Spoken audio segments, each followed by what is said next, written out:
Welcome to another edition of Genitrix Entertainment Television. It is a wonderful day, and we're glad that you joined us. Today, our Caribbean feature focus is a special individual. He's a noted broadcaster and, of course, a great salesman and marketer, and, of course, a community advocate. Mr. Conroy Allison, welcome to Genitrix Television. All right, so I'm all of that, huh? And much more. It's really good to be here. Thanks for having me, Michelle. Thank you so much for taking the time as we try to bring to the forefront individuals in our community that are doing big things. Well, you know, I try to do the right thing. It's the story of my life. And, you know, I've been successful in some areas. I certainly feel that, you know, the things that we do help the community at large. You know, certainly there are things that the community seems to have embraced over time. And, you know, from the radio to the various promotions and what have you. So it looks as though, you know, we're doing the right thing. And we hope to continue in that direction. And that's why we're here commending you. We're going to talk about, of course, how you started in the business and your traveling, your journey. I know you came to this country in the 60s, the late 60s, am I right? Actually, 1969. Not that we want to date ourselves here necessarily, but 1969 is when we got here. February of 69, there was a tremendous snowstorm the week after I landed. And my first place where I lived was actually Brooklyn, New York, and a tremendous snowstorm. I remember that vividly, 16 inches of snow, because coming from the sunny Isle of Jamaica, I had never experienced anything like that. Always wanted Michelle to get into the world of broadcasting.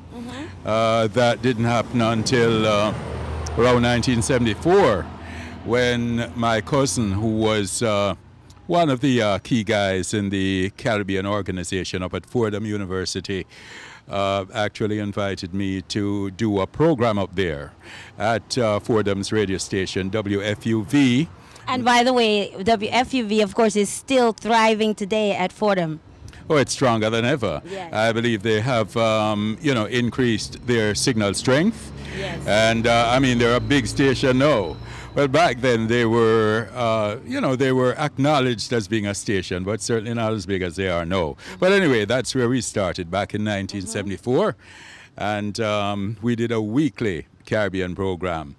At the same time, my full-time job was in sales at a company called Graphic Communications, where we sold office supplies, paper, toner, developer, paper clips, typewriting ribbons. I don't know if some of the younger people watching this will know what a typewriter ribbon is.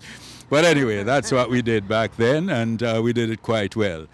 An opportunity arose at WLIB in 1979, and after about 3 or 4 interviews with the sales manager, he decided to give me a shot, and the rest is history. To go from that time till then, I spent about 22 years at WLIB. And that would be actually until WLIB went into a pause where they had leased out, they had stopped doing musical programming, and all the Caribbean music came to a halt. That was a dangerous time. It really was a dangerous time. It caught us all by surprise. The fact that WLIB's management had decided to lease their signal to an entity called Air America, which isn't even in business now. They went out of business too. Incidentally, I actually did some work on Air America while with At Home and Abroad, a Caribbean program.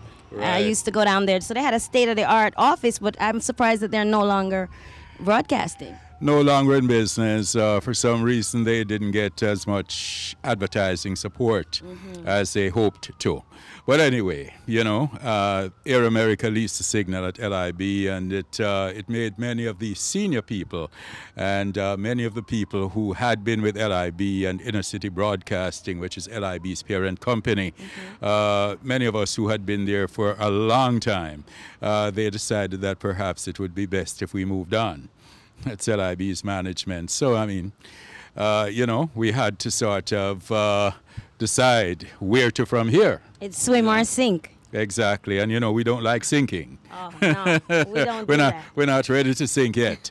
So, you know, I got hold of many of the advertisers, some of my really loyal people who had been with me at LIB. You know, they decided that they also wanted to continue to reach out. Let's cut that, right?